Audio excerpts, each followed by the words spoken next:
할렐루야. 그래서 인사하십니다. 만나서 반갑습니다. 오시나 수고하셨습니다. 주님을 사랑합니다. 축복합니다. 할렐루야. 인터넷에서 예배하신 성도 여러분들 예배하신 자리가 복되시기를 축원합니다. 지난 주일은 매추절이었죠. 매추절. 우리가 매추절로 예배를 드렸습니다.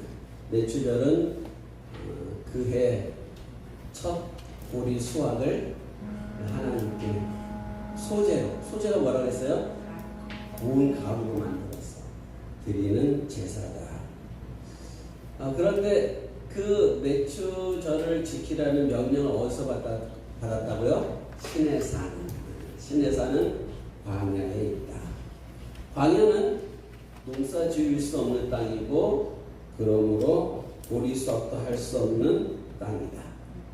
그래서 광야에서 신의 산에서 그 매추절 절개 제정되고 난 뒤에 50년이 흘러서야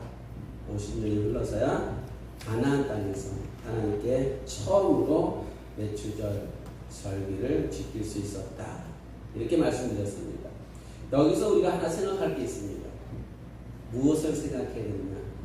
하나님이 매추절 절기를 정하셨는데 그것은 우리 인간에게 지키라고 주신 것보다는 하나님이 언약을 이루시는 절기라는 것.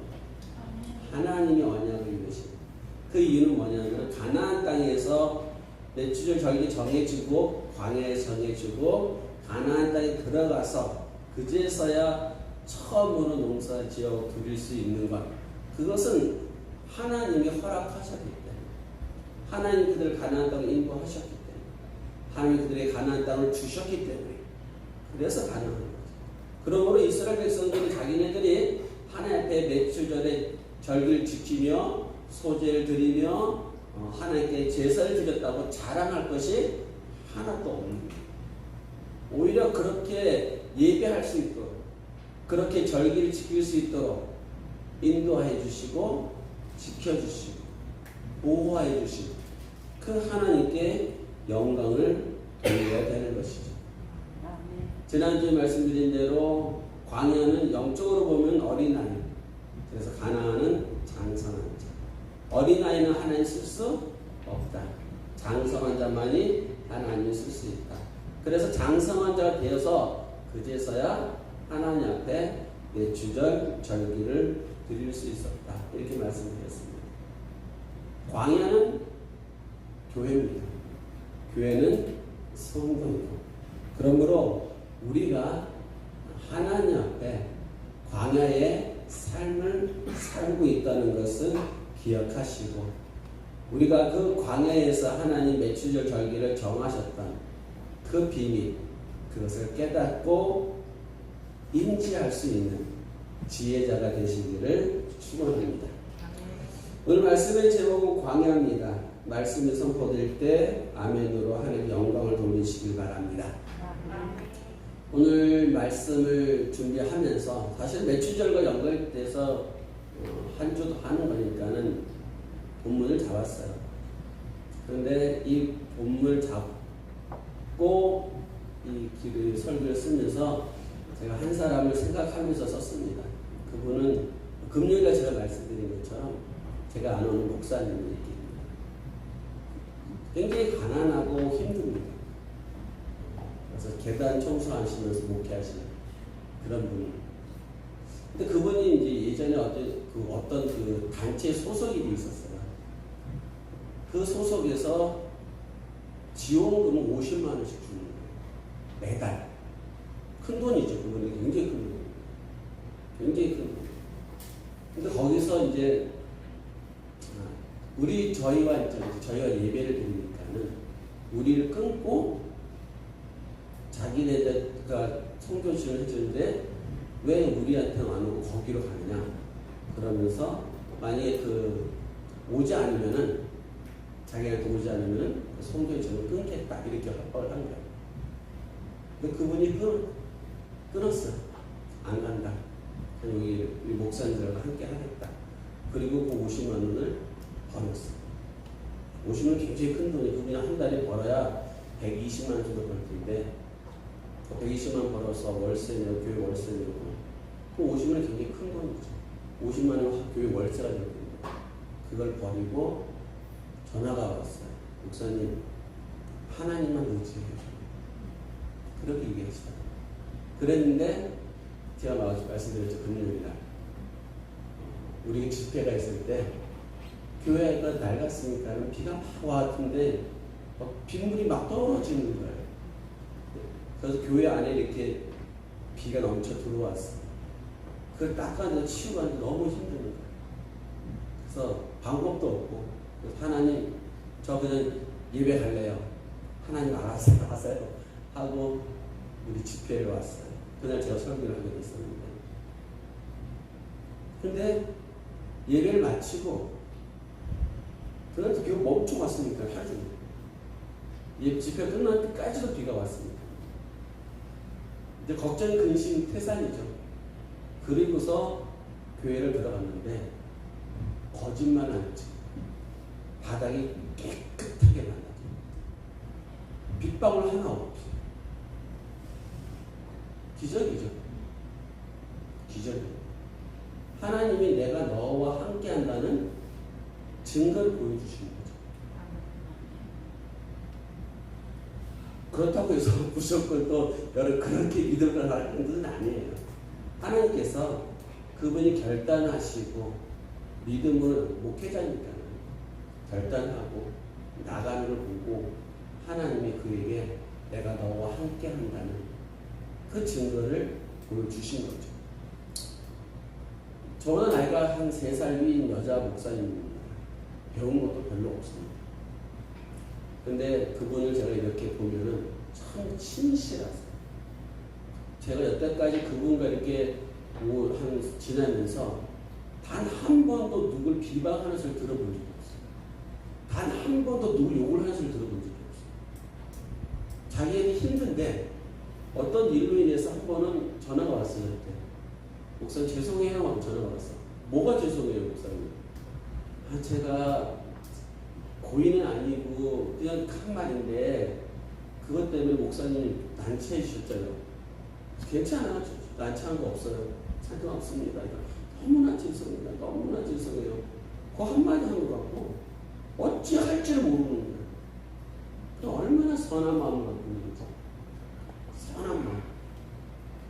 정말 세월이 흘러갔어도 여전히 하나님 앞에 무릎 꿇고 남을 비방할지 모르고 남 욕할지 모르고 자기들 피해를 주는 사람들도 기도해 주는 사람이고 그 교회에 정신병자가 있었어요. 그 아이가 교회를 개판졌죠. 그리고서 교도소를 들어갔어요. 교도소에 그 일날 다른 일로. 근데 그 아이를 또 돌보는 거예요. 그 아이를 원망하지 않고 하나님 사랑하시잖아요. 하나님 사랑하세요. 얼마나 사랑하시는데요. 그러면서 그 아이를 돌보는 거예요. 그러니 하나님이 도와주시죠. 금년 제가 말씀드렸죠. 차라리 돈 한 10억, 20억 주시면서 도와주시지. 아멘. 그렇게 도와주시면 얼마나 좋아. 근데 그렇게 안 도와주세요. 오늘 제가 설교를 하면서 아마 그런 얘기를 할 거예요. 오늘 말씀의 제목이 그분을 생각하면서 설교 썼어요. 그분을 생각하시면. 오늘 말씀의 제목은 광야입니다. 첫째 광야는 전쟁터입니다. 전쟁터. 이스라엘 백성이 애굽에서 나와서 행진할 때나 머물 때 그냥 오합지졸로 움직이거나 그런 게 아니고 하나님이 명령하신 대로 움직여요. 하나님 명령하신 대로 진영을 짜고 민수기 2장 2절 말씀 보실래요? 민수기 2장 2절 이스라엘 자손은 각각 자기의 진영의 군기와 자기의 조상의 가문의 기호 곁에 진을 치되 해막을 향하여 사방을 치라. 굉장히 중요한 말씀이에요. 성경에 기록된 말씀이 중요하지 않은 말씀이 하나도 없습니다. 다 중요합니다. 그래서 제가 뭐라 그랬어요? 밑줄 긋지 마세요. 성경 밑줄 긋지 마세요. 성경 다 중요해요. 그리고 공부할 때 학교 다닐 때 밑줄 긋는 버릇이 있어가지고 성경 다 밑줄 긋는데 성경 다 중요해요. 밑줄 걷으면 왜 밑줄 걷지 말라 하냐면은 밑줄 걷으면 그것만 봐요. 성경 안 읽고 그것만 봐. 그래도 긋고 싶은 사람 긋으세요. 이스라엘 백성들이 진영을 짜요. 진영이 뭐예요? 군대 조직이죠? 전쟁할 수 있도록. 그러니까 이스라엘 백성은 항상 전쟁을 준비하고 있는 거예요. 광야에서 항상 전쟁을 준비하고 있는 거예요. 그런데 어디를 향하여 있느냐? 회막을 향하여서 되죠. 회막을 향해서. 회막은 하나님 임재가 있는 곳이죠. 이스라엘 백성들이 전쟁을 할 때 항상 법궤가 앞에 나가죠. 하나님의 진두주의. 예를 들어서 아멜렉과의 전쟁에서도 보면은 모세와 아론과 홀이 산에 올라가죠. 그 산이 바로 뭐예요? 주의소가 되는 거죠. 하나님이 진두주의하는 전쟁. 그 전쟁은 반드시 승리합니다. 하나님이 진두주의하신 전쟁은 반드시 승리. 근데 광야는 그런 전쟁이 수없이 일어나는 거죠. 전쟁. 그래서 광야에서 보면은 미디안과의 싸움, 시온과의 싸움, 옥과의 싸움, 바산 왕과 싸움, 뭐 여러 전투가 나와요.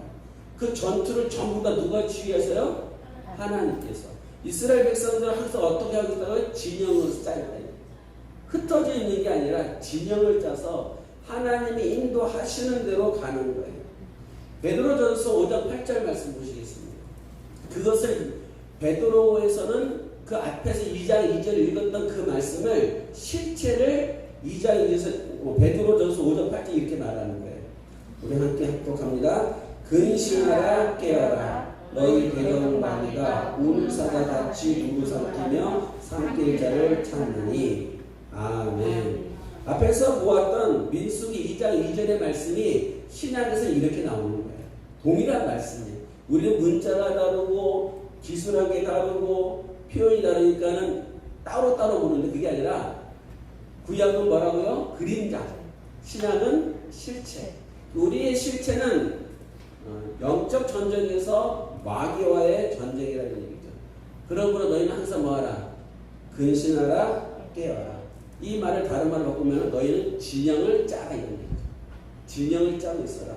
항상 전쟁 준비하고 있어라 이런 얘기죠. 이번에 어저께인가요? 그저께인가? 일본의 전 수상 아베가 총에 맞아 죽었더라고요. 안타까운 일이죠.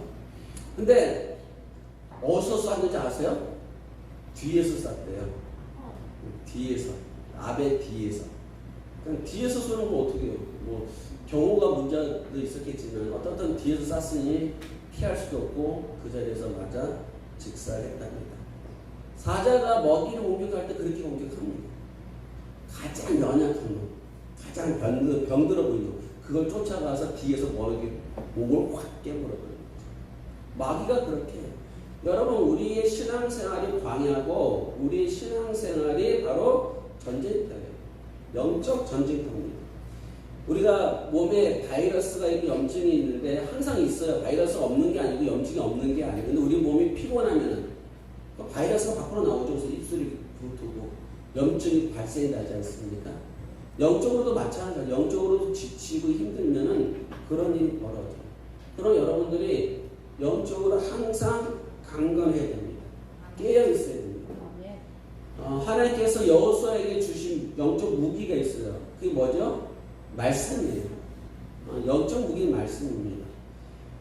여호수아서 1장 8절 말씀 보시겠습니다. 여호수아서 1장 8절 말씀. 이 율법책을 내 입에서 떠나지 말게 하며 주야로 그것을 묵상하여 그 안에 기록된 대로 다 지게 하라. 그리하면 내 길이 평탄하게 될 것이며 내가 형통하리라. 아멘. 사람들이 물어봐요. 어떻게 하면 복받아요? 하나님께 어떻게 복받아요? 성경에 기록되어 있어요. 목사한테 묻지 마세요. 성경에 기록되어 있는 말씀대로 하시면 돼요. 성경을 묵상하시고 성경을 읽고 성경을 따라 말씀을 따라 살아가세요. 말씀이 영이에요. 말씀이 하나님이에요. 하나님 말씀 묵상하면은 하나님 말씀대로 살아가면은 말씀이신 하나님이 그 일을 이뤄 주신다고요. 할렐루야. 그래요. 말씀을 따라 살아가세요. 제가 이런 말을 어떤 분들 한 적이 있는데, 참 우리 인간은 못됐다 그랬어요. 우리 인간은 지금 똥 싸놓고 하나님 못 치워달래. 자기가 똥 싸놓고 하나님 못 치워달라고. 자기가 잘못해놓고 하나님 이거 이렇게 해주세요, 저렇게 해주세요. 와, 그냥 밤새도 기도하고 안 돼. 그리고 응답 없다고. 하나님 보시기에는 참 안타까운 거예요. 하나님 방법을 주셨어요. 너희가 네 율법책을 내 입에서 떠나지 말게 하며 주야로 묵상하며 그 안에 기록된 대로 다 지게 행하라. 그리하면 내 길이 평탄할 것이 될 것이며 내가 형통하리라. 아멘? 아멘. 여러분 하나님 앞에 형통하고 싶기를 원한다면 말씀대로 살아가시기 바랍니다. 말씀대로 살아가세요. 제가 아까 그 목사님 보세요. 비가 크는데 말씀대로 살아버렸잖아요. 하나님 저 집회 갈래요. 알아서 하세요. 그랬더니 왔더니 어때요? 뽀얗게 바싹 말라있더래요. 비가 철철 넘는, 물이 넘쳤는. 그런 경험을 한 번씩 해봐야 하나님의 역사심을 믿고 하나님 무릎 꿇죠. 그러니까 하나님이 그렇게 역사하시는 것은 당신이 살아 역사하심을 보여주는 거예요. 우리가 이 전쟁터에서 여러분들 어떻게 하면 승리할 것인가, 그거를 늘 기억하시기 바랍니다. 우리 신앙생활은 뭐라고요? 전쟁. 늘 싸움이에요. 늘 전쟁입니다. 인간과의 싸움도 있고 사람과의 싸움도 있고 영적인 싸움도 있습니다. 그러므로 그 영적인 싸움에서 승리하기 위해서는 항상 진영을 갖추시고 늘 깨어서 기도하시며 말씀대로 살아갈 수 있는 능력이 있기를 주의 이름으로 축원합니다. 두 번째는 광야는 그 광야에서 말씀 받았고 매추절기를 제자로 그걸 기억하시고 들으셔야 되는 거예요. 두 번째 광야는 미혹의 장소예요. 미혹. 전쟁터이면서 미혹의 장소입니다. 예수님께서 40일 금식을 어디서 하셨죠? 광야. 그렇죠. 광야에 있었어요. 40일 금식하고 났어요. 예수님이시니까 어떨까요? 하나님 아들이시니까 배도 안 고프고 힘도 넘쳤을까요? 아니죠. 우리 육체가 당연하죠. 40일 금식하면 지치시고 피곤하시고 넘어질 것 같고 그러할 때 마귀가 찾아옵니다. 마귀는 우리의 약점을 너무나 잘 알아요. 우리의 약점을 너무나 잘 알아요. 나는 나를 모르는데 마귀는 잘 알아요. 마귀는 잘 압니다. 그러므로 여러분들 신앙 좋다고 자랑하지 마세요. 나 믿음 좋아, 신앙 좋다고 얘기하면은 옆에서 듣고 있던 마귀가 까르르 웃습니다. 내가 믿음 자랑하고 신앙 자랑하고 있을 때 옆에 있던 마귀가 어떻게 해요? 까르르 웃어요. 까르르 웃어요. 그 말이 누가복음 22장 31절이에요. 누가복음 22장 31절. 우리 함께 봉독합니다. 시몬아 시몬아 오라, 사탄이 너를 밀가루로 하려고 요구하였으나. 사탄이 믿음 좋다고 자랑하는 베드로를 밀가루로 하려고 하겠다고 예수님께 말했다는 거예요.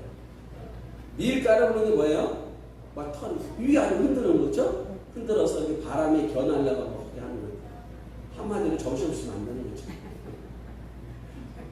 한마디로 정신없이 만드는 거예요. 마귀는 한순간에 그 믿음 자랑하는 베드로를 넘어뜨릴 자신이 있었어요. 아니 베드로도 넘어뜨렸는데 우리야 뭐 한순간이었고, 한순간도 아니고 반순간이거든요. 반순간. 여러분 마귀가 우리의 믿음을 넘어뜨리는 무기가 두 가지가 있어요. 하나는 미혹과 하나는 두려움. 미혹을 줘서 넘어뜨리는 사람이 있고 두려움을 줘서 넘어뜨리는 사람이 있어요. 얼마 전이죠? 좀 몇 년 된 것 같은데 신문에 세계에서 행복 지수가 가장 높은 나라를 찾았어요. 이렇게 조사를 해봤어요. 그때 그랬더니만 부탄이라고 하는 나라가 선정이 됐다고. 근데 그 부탄이라는 나라가 히말라야 근처에 있는데 불교 국가예요. 인구 75만에 GDP가 우리나라의 10분의 1도 안 되는 그런 나라예요. 근데 그들이 자신들이 제일 행복하대요. 그렇게 나왔어요. 행복지수가 가장 높은 나라로 나왔어요. 여러분, 그들은 왜 행복하다 생각하지 아세요? 가난하겠군요. 무슨 말이냐면, 가난해. 너도 가난, 쟤도 가난, 얘도 가난. 다 가난해. 그러니까는 다 똑같은 거예요. 그렇게 사는 게 뭐야? 당연한 거야. 힘들게 어렵게 살아가는 게 당연한 거예요. 그러니까는 자기들은 행복하다는 거예요. 우리나라도 60년대, 70년대 제 생각할 때 힘들고 어려울 때 다들 그래도 행복하게 살았어요. 근데 요즘은 너무나 박해. 악하고. 그 사람들, 구달의 사람들에게 한번 먹을 만큼 부유함을 줘봐요. 그리고 각자의 삶의 격차가 심하게 만들어봐요. 행복이요? 무슨 행복이야. 저 사람 나보다 잘 사네. 저 사람 나보다 잘 사네. 저 사람 나 갖고 있네. 그러면서 자기도 그것을 가지려고 피나게 싸우는 거죠. 남을 이해해요? 그게 어디 있어요? 남을 이해 절대 안 해요. 왜? 빼앗기면 나만 손해니까. 콩 하나도 나눠 먹는다? 그거는 돈 가난할 때예요. 콩은 나눠 먹을 수 있어요. 근데 돈 한 5억을 서로 나눌 수 있을까요? 5억 줄 테니까는 5억 있다 그래 생각해. 그 반을 나눠서 형제 줄 수 있어요? 절대 못 주지. 콩 반쪽을 줘도 절대 못 줘요. 행복이라고 하는 것은 자기가 느끼는 건데, 그 느낌이라는 것은 무엇을 통해 느끼냐? 서로 비교의식이에요. 비교의식을 느끼는 거예요. 그러니까 마귀가 우리를 미혹할 때 우리에게 돈을 줘요. 우리에게 내가 원하는 걸 준다니까요. 내가 바라는 걸 준다니까요. 이게 하나님이 주는 건지 마귀가 주는 건지 구분이 있어야 돼요. 하나님, 내가 원하는 걸 마귀는 얼마든지 줘요. 그게 미혹이에요. 그러므로 여러분들은 늘 말씀드리지만은 광야 같은 삶을 사셔야 돼요. 광야는 뭐예요? 하루에 내리는 만나 하나의 만족이에요. 그거 하나로 만족이에요. 근데 그 하나로 만족하던 이스라엘 백성들이 가나안 땅에 들어가거든요. 가나안 땅에 들어가니까 풍요롭잖아요. 거기서 완전히 타락해버리잖아요.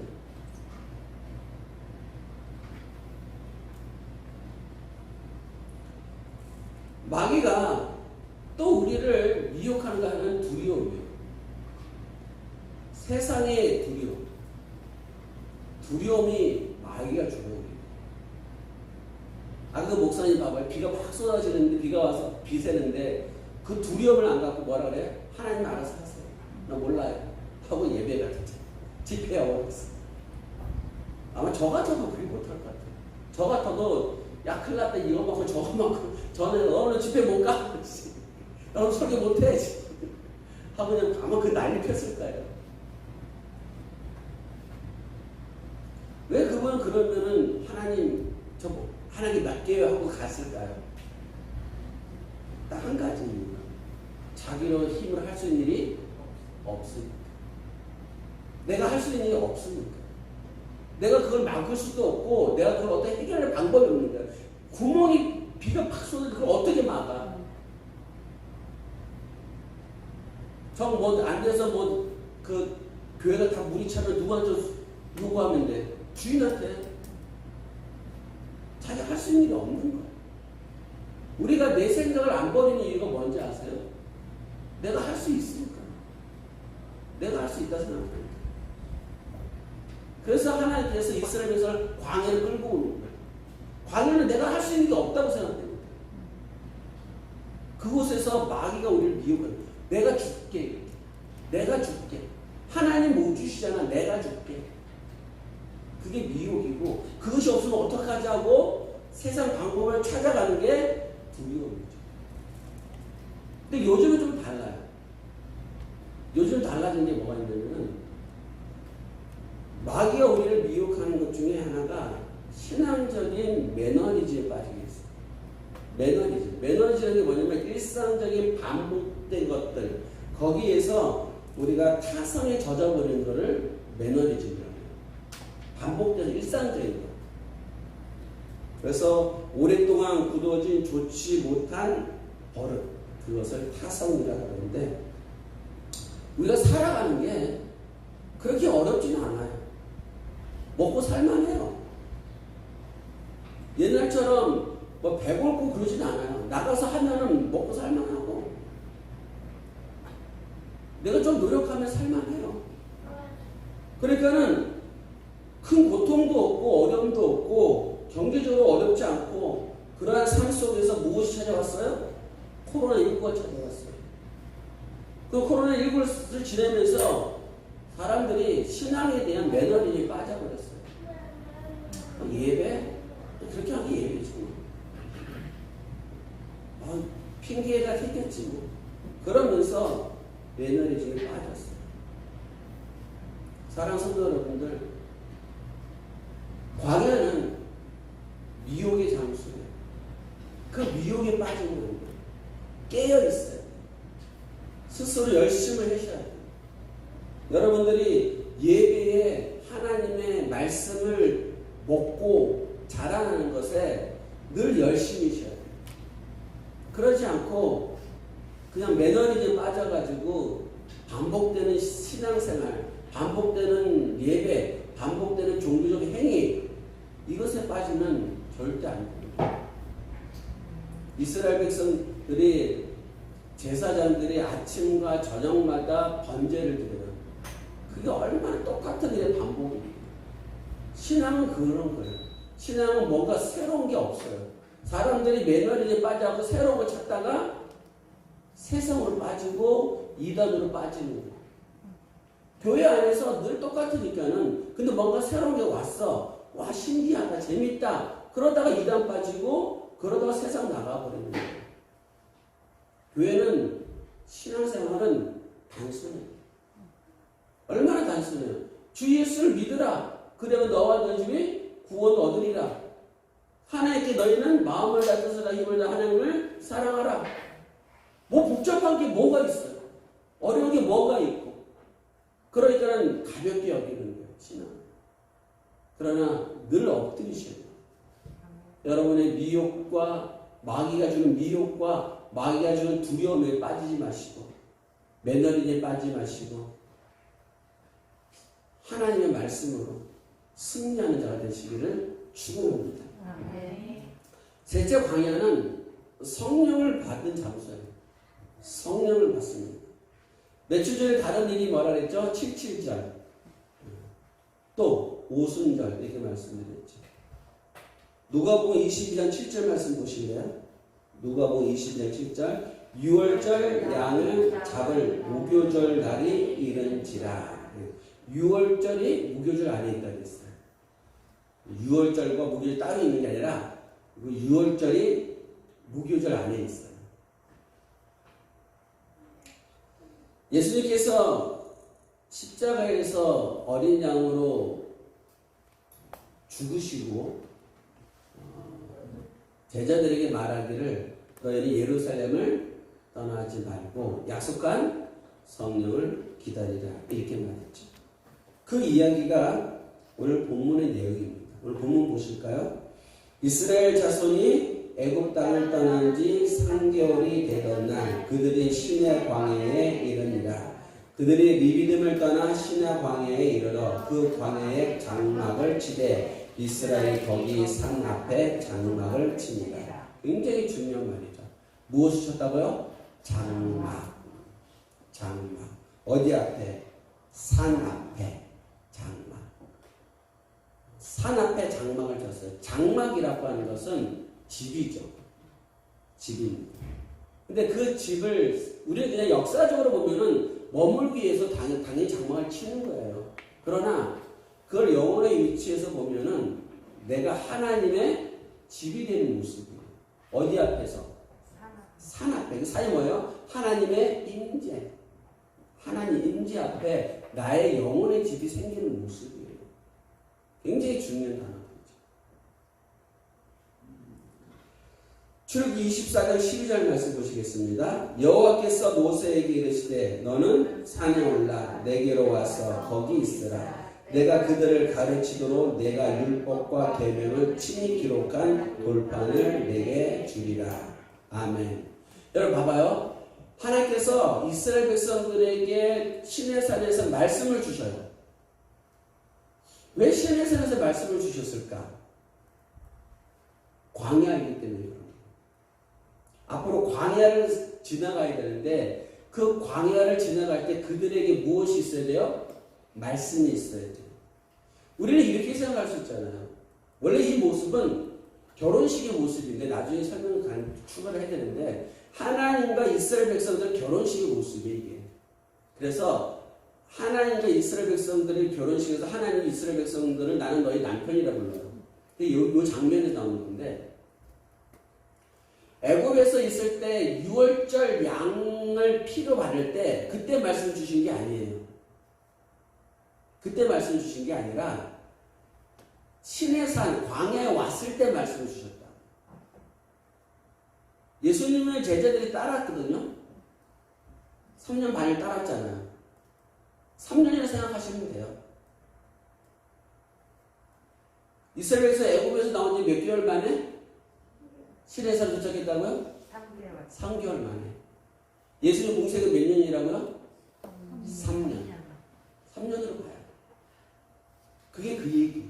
구약에서는 6월절 어린 양의 피를 발라서 3개월 만에 시내산에 도착해서 말씀을 받는데 신약에 와서 영적 실체에서는 이스라엘 백성 제자들이 예수님 3년을 따라다니고 난 뒤에 뭘 받아요?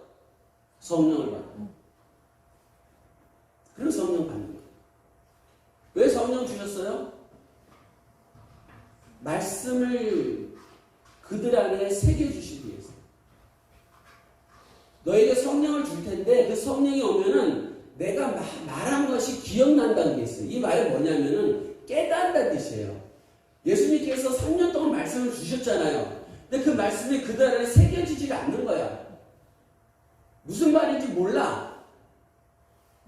그 말은 무슨 뜻이냐면은 아직 하나님께서 이스라엘 백성 우리들을 구원하시는 그 과정 가운데서 아직 제자들에게 지혜가 없다는 거예요. 말씀을 깨닫는 지혜가 없다는 거예요. 그래서 성령을 받아야 말씀을 깨닫는 지혜가 생기는 거예요. 신앙생활 많이 하는데 오랫동안 하는데 여전히 성경의 말씀이 문자적으로만 보인다. 육적으로만 보인다. 그러면 여러분 성령의 깨달음이 없는 거예요. 여러분 성경의 말씀을 읽을 때 성령을 받았으면은 그 안에 있는 말씀이 육신을 위한 말씀이 아니라 내 영혼을 위한 말씀이라는 깨달아져요. 여전히 어린아이의 모습으로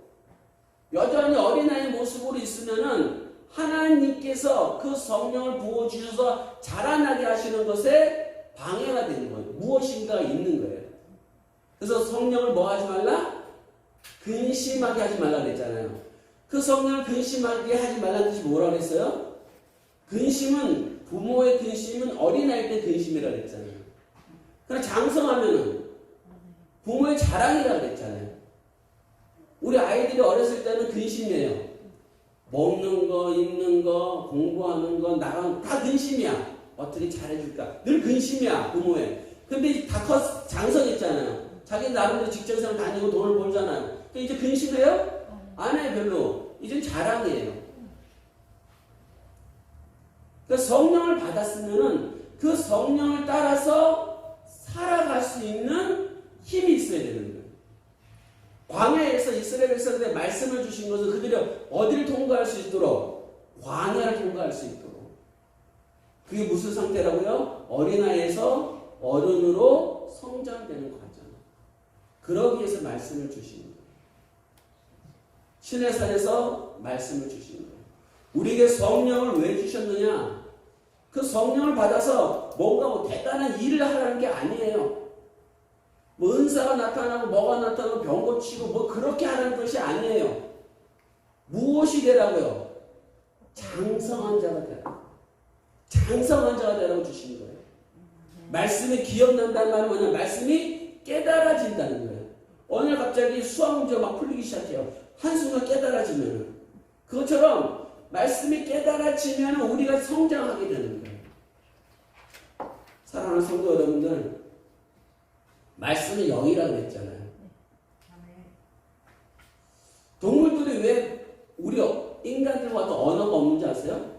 물론 생물학적으로 보면은 구강구조 문제가 있겠죠. 근데 구간조나 앵무새는 말을 잘하더라고요. 구간조나 앵무새는 말을 잘해요. 근데 그들이 말을 해요. 인간들 말을 따라해. 안녕하세요, 안녕하세요 말을 하더라고요. 근데 안녕하세요 뭔지 알아요? 몰라요. 걔네들은 그냥 떠드는 거야. 동물들이 인간처럼 말을 못하는 건 뭐냐면은 그들 안에 뭐가 없기 때문에? 영이 없기 때문에. 말씀이 영이라고 했잖아요. 여러분이 나오는 말이 뭐예요? 영이에요. 여러분의 영의 모습을 어떻게 볼 수 있는지 알아요? 여러분의 언어를 보면 알아요. 불평과 불만과 비방과 싸움과 다툼과 이 말만 나면은 그 사람의 영이 그 모습인 거예요. 저 사람 때문에 그랬어요. 이 사람 때문에. 그러다 망한 사람 있죠? 누구? 아담. 하와 때문에 그랬어요. 하와 너 왜 그러니? 저 뱀 때문에 그랬어요. 그들의 영의 모습이에요. 그게. 그들의 영의 모습, 그들의 언어에서 장성한 자가 되지 못해. 장성한 자는 무엇을 할 수 있는지 아세요? 남을 위로할 줄 알아요. 애기는 위로를 못해요. 아기는 위로를 할 줄 모른다고요. 아기는 때만 쓸지, 아기는 자기 욕심만 부리지 누구를 위로할 줄 몰라요. 점점 자라나고 어른이 돼가면서 위로를 해요. 내가 손해를 보더라도 위로를 하고, 내가 좀 어려움을 당하더라도 그 사람을 사랑하고. 여러분, 좋아하는 것과 사랑은 달라요. 요즘은 결혼하는 많은 사람들이 좋아해서 결혼해요. 좋아하는 거는 그 좋아함이 사라지면은 헤어져 버려요. 사랑은 뭐예요? 좋아서 하는 게 아니라 사랑은 내 것을 주겠다는 거예요. 내 것을 주겠다는 거예요. 그게 사랑이에요.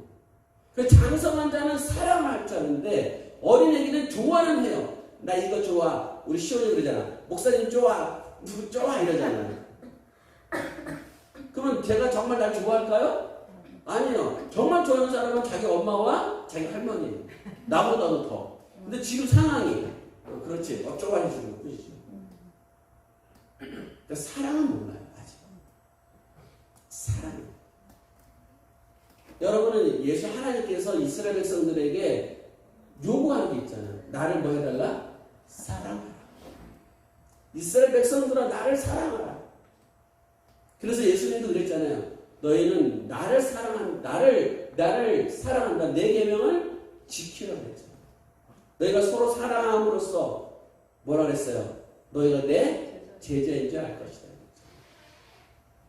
말씀을 주는 것은 장성한 자를 만들기 위함이에요. 그 장성한 자가 되는 방법은 말씀인데 그 말씀을 가지고 마음에 기경하라는 거죠.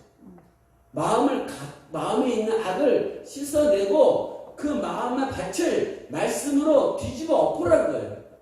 그래서 에스겔서에서 말이 나오는 거예요. 또 새 영을 너희 속에 두고 새 마음을 너희에게 주되 너희 육신의 굳은 마음을 제거하고 부드러운 마음을 줄 것이며. 할렐루야. 여러분 성령을 받았으면 여러분의 마음이 부드러워져야 돼요. 마음이 안 부드러워지잖아요. 둘 중에 하나야. 성령을 안 받았든지 성령을 해방하든지 둘 중에 하나예요. 그렇다고 바보처럼 웃고 살라는 뜻은 아니에요. 그런 뜻은 아니에요. 거절할 거 거절하고. 성경에서 제일 좋은 말씀 중에 하나 뭔지 아세요? 동거래 하지 마라. 성경에 있어요. 동거래 하지 마라. 차라리 줘라.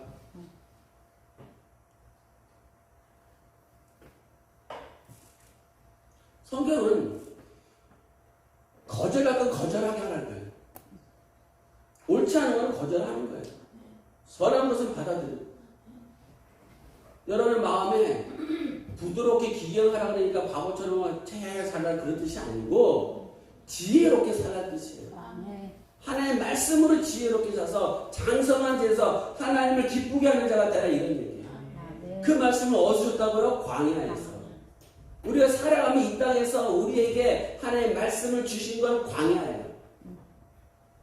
광야는 편한 세상이 아니에요. 어려운 세상이에요. 광야는 힘든 곳이에요. 그곳에서 말씀을 주시고서 그 말씀을 붙들고 너희가 하나님의 뜻을 이루어 가라는 것이죠. 사랑하는 성도 여러분들, 하나님 말씀대로 사시길 바랍니다. 여러분의 마음의 악을 버리시길 바랍니다. 하나님께서 여러분에게 주시는 복을 받고 싶으면 여러분의 마음에 기경이 있어야지 30배, 60배, 100배가 되는 거예요. 아까 말씀드린 것처럼 우리가 똥 싸놓고 하나님 곧 치우러 가지 마시라고. 하나님을 사랑하는 자가 돼요.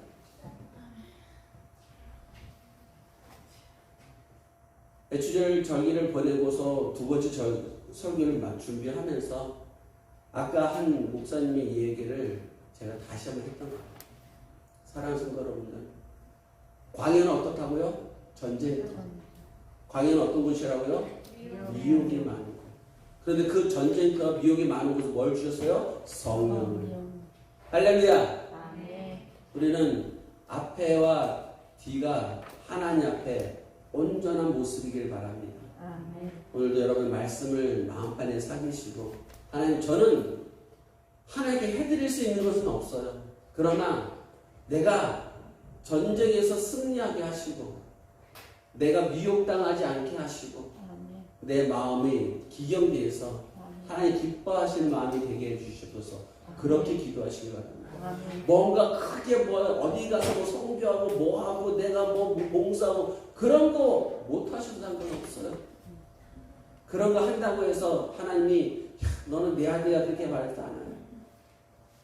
하나님은 우리의 심정을 보시고 하나님의 영의 말씀이 살아서 움직임을 따르는 걸 보고 너는 내 아들이라 그럽니다. 죽은 자 가운데에서 살리시는 영이 너희 안에 있어서 죽을 너희 육체도 살리십니다. 할렐루야. 사랑하는 성도 여러분들, 광야에서 여러분들이 성령을 받았음을 믿으시기 바랍니다. 그 성령이 여러분을 하나님께 영광으로 이끄시고 그 말씀이 여러분들을 형통하게 하실 줄 믿으시길 바랍니다. 그 믿음으로 승리하시고 그 믿음으로 하나님의 기쁨이 되시기를 주의 이름으로 축원합니다. 기도하겠습니다. 거룩하신 하나님 감사합니다. 우리의 삶이 광야고 우리의 신앙이 광야입니다. 이 광야 속에서 우리가 영적으로 깨어 마귀와 전쟁하게 하시고 승리하게 하시고 우리가 마귀의 위용에 당하지 않게 하시고 우리가 신앙적인 매너리에 빠지지 않게 하시고 우리에게 주신 그 성령의 말씀을 통해서 우리의 마음을 기경하여서 하나님이 기뻐하시는 마음이 되어서 우리의 영이 아버지 앞에 영광이 되게 하여 주옵소서. 감사하며 예수님의 이름으로 간절히 기도 올려옵나이다. 아멘. 할렐루야. 모든 것을 승리하시기를 축원합니다.